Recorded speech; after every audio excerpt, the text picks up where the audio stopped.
अब किसी का खून नहीं खौल रहा है, अब किसी का फर्जी राष्ट्र प्रेम नहीं जाग रहा है, अब किसी को कोई दिक्कत नहीं है। हिंदुस्तान के नागरिकों को अमेरिका ने हाथों में हथकड़ी और पैरों में बेड़ियां डालकर खदेड़ा है, और इसमें महिलाएं भी शामिल हैं, उनको भी नहीं बख्शा गया। इस देश की नाकारी सरकार की तरह अगर आप भी चुप हैं, आपने भी आंखें मूंद ली हैं और आप भी इसको सही ठहरा रहे हैं, तो लानत है आपके फर्जी देश प्रेम पर, लानत है आपके पाखंड पर। और इस पर मुझे दया या दुख नहीं, गुस्सा आता है। अगर अपने लोगों के साथ ऐसा होते देखकर आप खुशी मना रहे हैं, तो क्या खाक आप इस देश से प्यार करते हैं? क्योंकि इस देश से प्रेम करने का यह मतलब नहीं है कि आप भारत माता की जय के नारे लगाइए। भारत माता की जय का मतलब इस देश के नदी नाले, पेड़ पहाड़, मैदान, इस देश के गांव देहात, शहर, सिर्फ ये नहीं है। भारत माता की जय का मतलब है इस देश के हर नागरिक, हर बेटे और हर एक बेटी की जय। मैं बिल्कुल मानती हूं कि किसी और देश में अवैध रूप से रहना, वहां पर गलत तरीके से जाना, वहां पर घुसपैठ करना गलत है, और हर राष्ट्र स्वतंत्र है इस पर एक्शन लेने के लिए।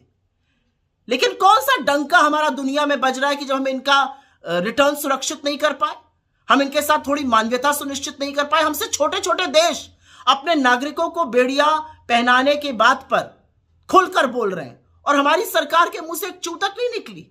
ये तूती बोल रही है हमारी दुनिया में कि हमारे लोगों के साथ अमेरिका इस तरह की हिमाकत कर रहा है, जानवरों की सलूक कर रहा है। और ये बात मैं इसलिए बोल रही हूं क्योंकि एक बार सोचिएगा, अगर आपके बच्चे से गलती हो जाए तो आप उसको डांटिएगा, हो सकता है आप उसको एक थप्पड़ भी जड़ दीजिए, लेकिन अगर कोई दूसरा बाहरी उससे कुछ कहेगा तो आप कमर कस के लड़ने के लिए तैयार हो जाइएगा। तो अमेरिका की हिम्मत कैसे हुई हमारे लोगों के साथ ये हिमाकत करने की? 40 घंटे तक उनको प्लेन में यातनाएं दी गई, आने से पहले उनको डिटेंशन सेंटर में रखा गया, और हमारी सरकार कुछ बोल नहीं रही है।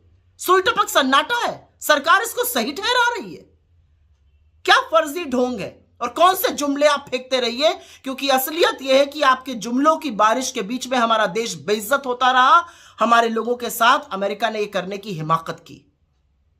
और असलियत एक बात की यह भी है, कुछ भी हो, ये हैं तो अपने ही लोग। और मेरा राष्ट्र प्रेम, मेरी देशभक्ति मुझसे कहती है, अगर अपने लोगों के साथ कुछ गलत हो तो उसके खिलाफ बोलो। और अगर आपका राष्ट्र प्रेम और आपकी देशभक्ति ये नहीं कहती है, तो लानत है आपके देश प्रेम पर, लानत है आपकी देशभक्ति पर।